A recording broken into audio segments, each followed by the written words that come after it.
Hello, my friends, and welcome to this episode of the RR Show. This one is kind of fun. Again, I hope they are all kind of fun, but we are going to be doing an episode that is all from r/TIFU,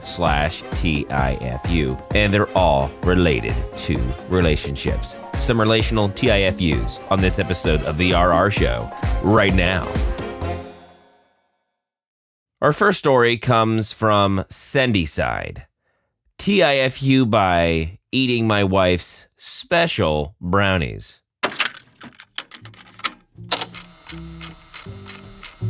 So it's not what you're thinking. They're not that kind of special. To give you a little backstory, my wife and I have been trying to eat healthier lately, tracking our calorie and proteins and vitamins and minerals, all that. Over the last few weeks, we've realized that on a good day, we get maybe 15 to 20 grams of fiber, despite eating vegetables and fruit with at least 2 of our meals.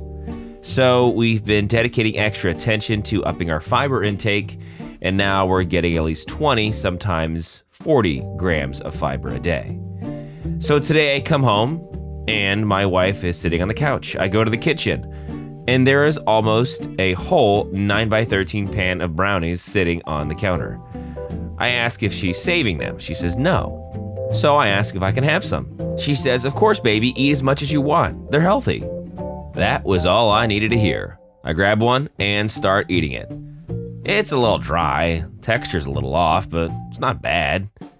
I start on dinner, eat another one.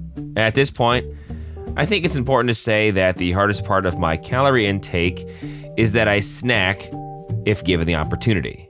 Not bad when it's carrots or cherry tomatoes, but if they're sweets, they have to be out of sight, or I'll find myself just grabbing and eating without thinking another thing about it. A bad habit when I just quit smoking and snack to keep my mouth busy, I guess. As I finish cooking, I realize I've eaten 5 of these brownies. So I do the logical thing and grab a 6th. I'm eating it as I walk to the living room and tell my dear wife, who said eat as many as I want, that I might have to make her some more brownies and I'll need the recipe for her healthy brownies. She gets a confused look on her face, followed quickly by concern, and replaced almost immediately with amusement. "Honey," she says, "how many brownies did you eat?" 6, I say after swallowing the last bite, slightly apprehensive at her poorly concealed amusement. "Why, is something wrong?" "Well, that depends on your time frame for wrong, honestly. Right now, no. Nothing is wrong. In 30 minutes to an hour? Maybe." At this point, I'm beginning to get concerned, and she, thankfully, didn't keep me waiting for long on the reason for her amusement. "I didn't make those brownies. My coworker did. I told her about us needing more fiber, and she said she has the perfect recipe. Each of those brownies is supposed to have about 7 grams of fiber in them, and you ate 6 of them." At this point, I knew I had made a horrible, horrible mistake, but I tried to reason with myself. Maybe I've been getting enough fiber that it won't be like the time I jumped from almost no fiber to eating 1 fiber bar with an Olipop with my lunch and painted my backside with the blue porta potty water 45 minutes later. Maybe it won't be so bad. Besides, how could 1 brownie have 7 grams of fiber? They weren't amazing, but they were better than the fiber brownies you get at the store. Alas, my hope was for naught. No sooner had I finished dinner, and my stomach rumbled in a way that spoke of the horrors to come. Immediately, I made haste to the porcelain throne, yelling to my wife that she would have to serve dinner tonight. No sooner had I taken my seat that the floodgates were blown wide open. I'll spare you the details, but suffice it to say that I was seated on my throne for over an hour and needed a shower after. The bathroom still smells of my regret, and my wife can't look at me without chuckling. It has made it known she will be telling the evil person who brought the brownies how well they worked on her poor, unsuspecting husband. I will be asking how healthy these random snacks are from now on. So our second story in this TIFU episode is from Vegemite Gecko. TIFU by talking to my wife about hookers and cocaine while her bosses could hear. My wife, Jay, is a nurse, and she shares an office with Kay. If anyone knows or has worked with nurses, they will know that many of them, have a twisted sense of humor. Kay is no exception. She loves a good dark or warped joke. During the week, Jay rang me to ask if I could do some free design work for the charity foundation that is attached to the hospital, and which was working with her on a department project. Sure, I said. At the time, I was pushing a cart around the local supermarket. An old 80s disco song was playing in the background and must have gone through the phone clearly. "Where are you?" she asked and laughed down the line. "Sounds like you're at a disco." "He could be at the pub," a voice said in the background. Thinking it was Kay in there as well and she must be able to overhear the conversation from her desk, I said, "Nah, I'm in a hotel room with 2 hookers and a bowl full of cocaine." Click. The line went dead right as I finished the sentence. A few minutes later, I got a phone call from her personal phone. "What were you thinking?" "I don't know, I was just making a joke to make Kay laugh." "No, you were on speaker, and I was sitting with the head of the charity foundation and the director of our department. These people are way up there in the hierarchy." Apparently, after the phone had been slammed down, they all just sat there silently for a few seconds, one of them looking at Jay with her eyebrows raised. And then they just returned to business as if they hadn't heard anything. I couldn't help laughing, and luckily she did too eventually. And yes, when Kay heard the story later, she couldn't stop laughing.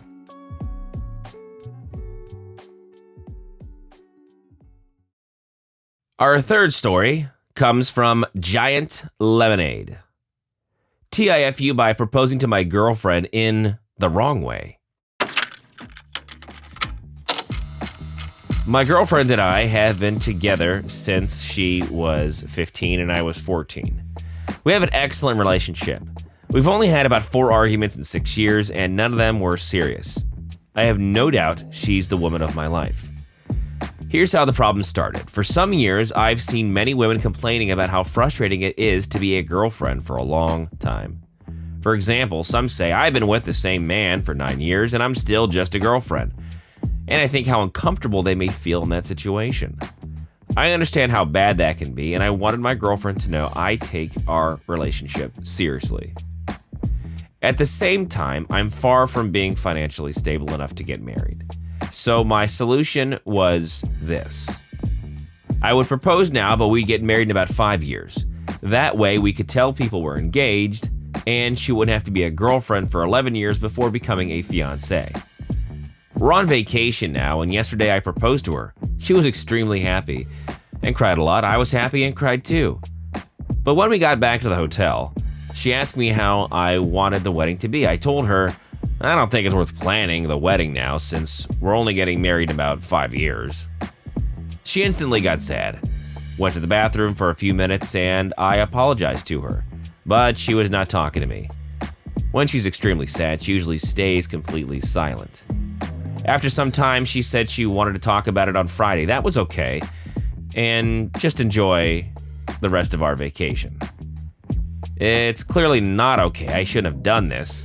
I thought she would be happy and understand my point of view, which we haven't talked about yet because I'm respecting her space. But now, I think I tried to fix a problem that didn't exist and ended up hurting her. Looking back, she never complained about being a girlfriend for 6 years. I don't know why I thought this was necessary. Update. So I followed the advice from the comments, and it was really just a communication problem. Earlier today, we talked about it. I explained what my idea was and showed her this post. She laughed about it and said that doing this suits my character. LOL. She said she wouldn't mind being my girlfriend for 10 years because we are still young and it didn't matter to her. She mentioned that I could have explained my idea to her before proposing, but in the end it was fine, and she said it was cute that I thought about doing this. I apologized a million times, and we've decided together that I'll propose to her again in a few years, and the wedding will happen a year after the proposal, like a normal couple. She'll wear the ring I gave her because she liked it, and if someone asks about our relationship, we'll say we're getting married soon.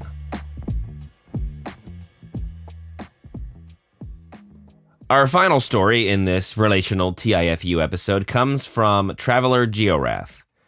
TIFU by accidentally stringing a girl along and getting called out for it. I, a 30-year-old male, am socially awkward. I'm a loner, and I started using dating apps a while ago. I went in having heard horror stories about men not getting matches, so that was the mindset I had. If I got matches, then great. I'd do my best to date them if I thought they were a good fit. But I wasn't expecting much of anything, and that mindset turned out to bite me later. I've gotten a handful of matches over time, but most conversations just died after a few messages. At the time, I always just attributed it to women having enough options, and I wasn't just that interesting. Then came the match I really screwed up on. I matched with a girl in May, and we started talking. When talking with someone, I generally start with small talk and then escalate to being more flirty if they're interesting. That's what I did here, but this girl took a long time to reply, each time, an average of 3 days. So it was slow going, and I was getting more than a little annoyed after a month had passed and not much had happened. So I decided I was just going to ask her out to do something. I was expecting a yes or no, but instead she expressed confusion that I'd ask her. I just threw up my hands and moved on after that. At the time, I didn't think anything of it, but when I was talking to another guy later, he wanted to complain about how his lack of success, and I stupidly didn't shut him down immediately. This story came up. I showed him the chat, and the dude basically called me an idiot because he pointed out that at the beginning she responded within a day, and only got less and less frequent after my fourth response, when she responded with a location she'd like to hike, and I chose to follow up about a spot I liked. He said I should have followed up on her answer, then asked her out on that spot, especially since she flirted twice by that point and I'd ignored it. Since I didn't ask, she took it as a sign of little interest, which is why she was confused when I tried later. The real kicker is when he pointed out she could have ghosted or blocked me anytime, and the fact she didn't proved there was still some interest on her end. Then he called me a jerk for stringing her along for a month and said I did her a favor when I quit talking to her. I felt terrible after that because what the dude said made sense. I got so annoyed I never asked myself why she would still be talking to me after a month when most people just immediately ghost if they don't click. It was never my intention to be that way, but what's done is done. I'm still matched with her and I could technically send her an apology, but I doubt she'd take it as sincere because I don't think it'd be worth it when I've already moved on.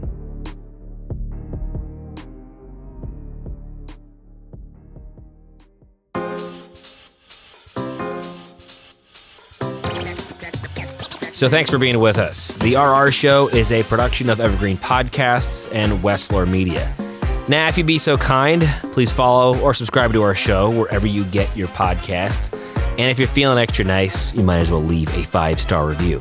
But for more, visit the website, rrshow.com. That is rrshow.com. I'm your host, Vince.